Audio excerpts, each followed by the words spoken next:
live from central Pennsylvania for the week, or at least until Thursday. And then I will be off on Friday. So Kyle's been doing a really good job for us already as we get you ready for the Pistons matchup for your Sacramento Kings. And, of course, recap the huge win, possibly the best win of the season for the Sacramento Kings. But since there are only a couple games left, we don't look at it like that. So we will be joined by Hunter Patterson in a little bit here. And nope, he's ready if you are. Oh, we're ready to go? Then let's go right now. Hunter joins us. Hunter Patterson joins us, who covers the Pistons for The Athletic. Hunter, man, thank you so much for joining us. Formerly covered the Kings, so you kind of have both sides on this. So we're really excited to get you on. And I'm stuck in your situation, Hunter, because I'm back east. So I got the 7 o'clock game. But it would have been a 4 o'clock. I normally like the early games. I don't know how y'all do it, these East Coast games, but good to be with you, Hunter. How you doing? I'm doing well. Glad to be with you. It definitely was a bit of an adjustment for me when I got out here, but it's kind of cool to be finishing Pistons games and coming home, and then I can throw on a Kings game or whoever is on the West Coast that night. So yeah, it's like 10. That's like 10 o'clock though, Hunter.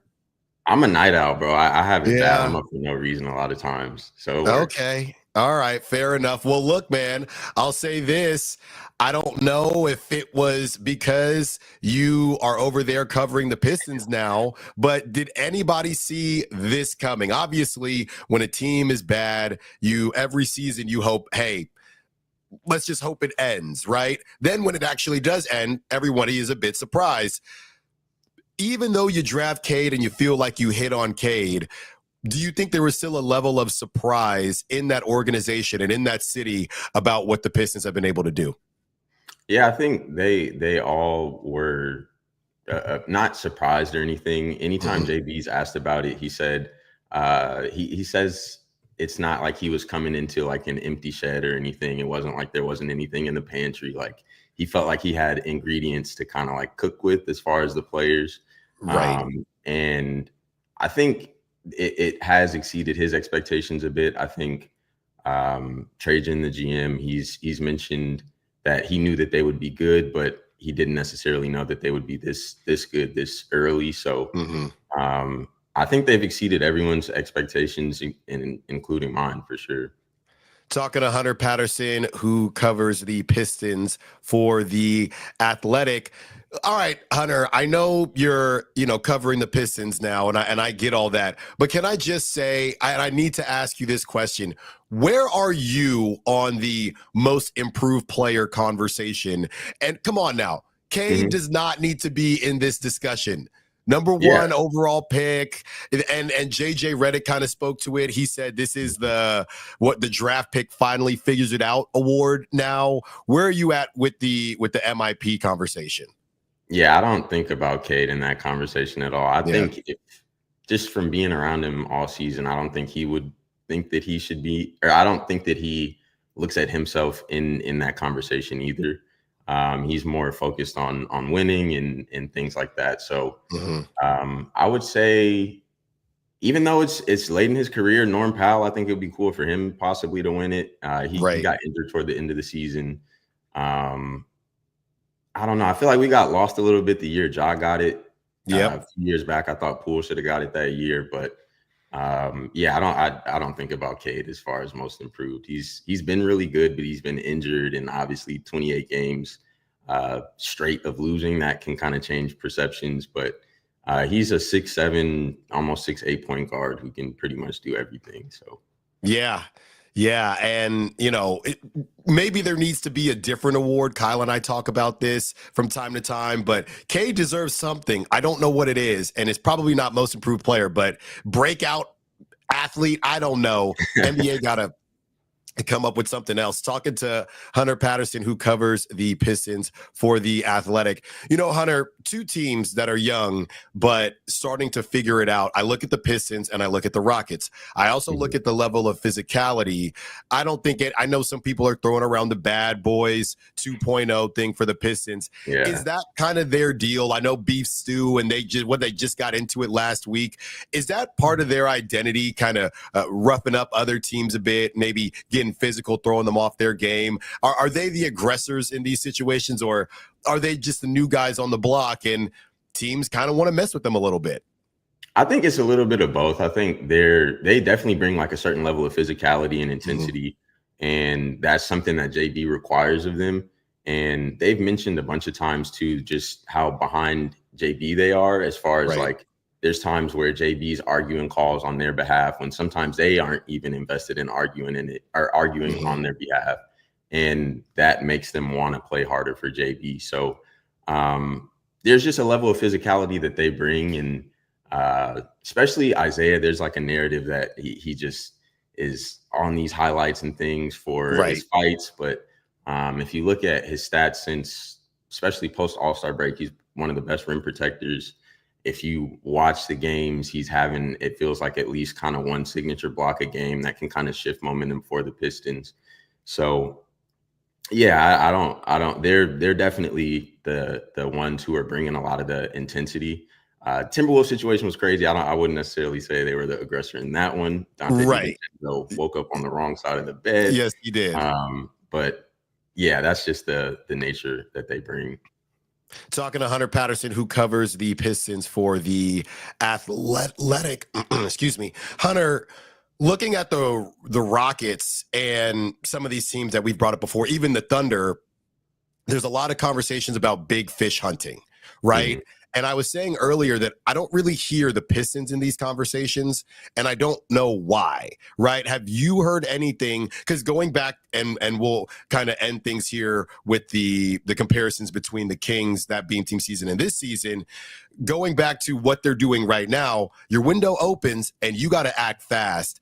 I don't think that the Pistons are going to win the whole thing this season, but moving into next season and where exactly they want to go, have you heard anything about any potential big fish hunting that the Pistons may do to kind of solidify who they want to be in that Eastern Conference? No, I think they're pretty content with what they have in their locker room. And then it's unfortunate that Jaden went down on January 1st. And you haven't really been able to see any growth from him, obviously, because he's in the recovery process. And up until that point, though, he was averaging career highs in points, rebounds, three-point shooting. So he seemed like he was in the beginning of blossoming alongside Cade. Jalen Duren has taken a huge step in 2025. And that guy is shredded, by the way. That guy is shredded. Bro, he's 21 years old. It doesn't make any sense. But yeah, he's been like really aggressive on the offensive boards lately. He's pretty much a walking double-double. He's starting to figure it out defensively. So I think the growth that they've seen this year is probably encouraging them to want to be more patient. And I think the biggest difference really is age with the groups. Like De'Aaron was a little bit older. Domas was a little bit older. Like Jalen Duren just turned 21. Cade is 23. Jaden is 23. Asar is 22, I believe. Ron is 19. So these guys are like, aside from Dennis, Tobias, who they call Unc T, and Tim Hardaway, like those two significantly those three bring the age up. So if it wasn't for them, the average age on the team would be even lower. But it's such a young group. I think they want to give them time to develop. You know, as you brought that up, Hunter, and talking to Hunter Patterson here, who covers the Pistons for The Athletic, I just remembered off the top of my head, this is part 2 of how everything ended for Mike Brown and the direction that the Kings went in that fateful night when De'Aaron fouled Jaden Ivey. They end up winning that game. The Pistons do. What were your thoughts when you were watching that? Because you're thinking, I covered the Kings last season as, you know, another season where things didn't go the direction they wanted. Malik Monk gets injured, Kevin Huerter. This season comes by, Mike gets the extension, De'Aaron fouls, De'Aaron gets thrown under the bus by Mike, and it all just moves in a negative direction after that. Where were you, and how did you feel as you were watching that, thinking, man, these dudes, this is not what I thought I'd be watching last season? I had a feeling Jaden is pretty – he had been clutch to that point. He had a game winner before that earlier in the season, so that was his second. And I was just like, that was the craziest game winner I had seen, just given the context, the 4-point play, and that was wild. And obviously it kind of was the beginning of a string of events there in Sac, but yes, that was oddly the case for the Pistons in a few situations. Like the Pistons played the Mavs. I can't remember if they won that game or not, but the very next game, they didn't even play a game after that. I want to say Luka was traded like around that time. There was like it was like 3 teams, including the Kings, where something happened. A coach got fired, a player got traded, or something like that. So it was just an odd streak, and we're like, oh my goodness, they're playing the Hawks. Like, hopefully everything is all good over there. Right. But it was just an odd streak there. Talking to Hunter Patterson. Hunter, before we get you out of here, yeah, obviously you're familiar with the Kings, and this version of the Kings is a little bit different. The Pistons now are in the midst of their rebuild. How would you say? How would you compare the Kings to the Pistons and the model that the Pistons used going into this offseason? If you're the Kings, do you look at moving to, like you said, if you're going to do the rebuild thing, these guys are all closer to 30 than to 20. Is everything on the table, and do you try to follow the quote-unquote Pistons model? Which is funny that the Pistons have a model now after 20 years. Now we'll get texts all the time. Oh, we got to do what the Pistons did. Do you know how long it took the Pistons to figure it out? Are you sure you want to do exactly what the Pistons did? So right. How do you think the Kings should move forward and kind of using the Rockets, the Thunder, all these, the Pistons, all these young teams? It's so easy now to retool, but we know it's really not that easy. Yeah, I think one person who probably doesn't get enough credit for the Pistons and where they are right now, based on what I know, is Troy Weaver, former GM before Trajan. And he drafted the players. Maybe fans weren't happy with how he built the teams around Cade and some of the younger guys, but I'm pretty sure, almost positive here, he drafted Cade, Ivy, Duren, like that main core. So the Pistons have drafted well. I think they hit on Ron with that 5th pick again. He's been playing well. And Trajan, he's just been showing really sure-handed traits, I would say, as a GM. There was a situation where they waived Paul Reed, signed another player, or moved another player up from their G League team, and then once Paul cleared waivers, they signed him back just to get under like the salary floor. So yeah, Trajan is like super in tune with how he wants the team to be built and drafts accordingly. Troy did that before him, and yeah, I mean, if as far as listening to, I'm not sure like the situation with Del Monster, if what that is, but if I'm the GM there, I would probably be willing to listen to just about everything to kind of, if you want to rebuild, I would say you go all in. I wouldn't really, I'm a Heat fan, I'll say that much. And we're just like good enough every year to make the play. Yeah. And as a Heat fan, I'm like, that's nice. Let's get another 30 points, Tyler Hero. Let's do it. Right. But for me, I don't know. I'd lean more into wanting to rebuild completely instead of me as a Heat fan, again, being in the play-in. Since the play-in was created, I think we have not missed it.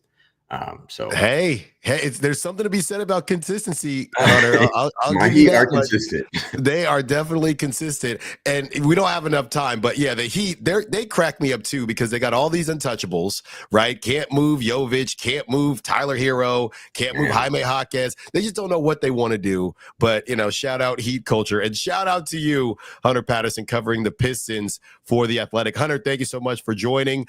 Good luck the rest of the season. Just hopefully not tonight. Appreciate y'all. It's always good to be back chopping it up with you. Great stuff from Hunter Patterson. We will talk to him again very, very soon. When we return, there was somebody last night that didn't even play more than 21 minutes, and the Kings won. Should we look towards the future and what that means for this specific player? We'll tell you who that is and what in the world happened when we return. Allen Stiles, Sactown Sports. Time to check out Capital Casino, conveniently located at 411 North 16th Street in downtown Sacramento. The sewer system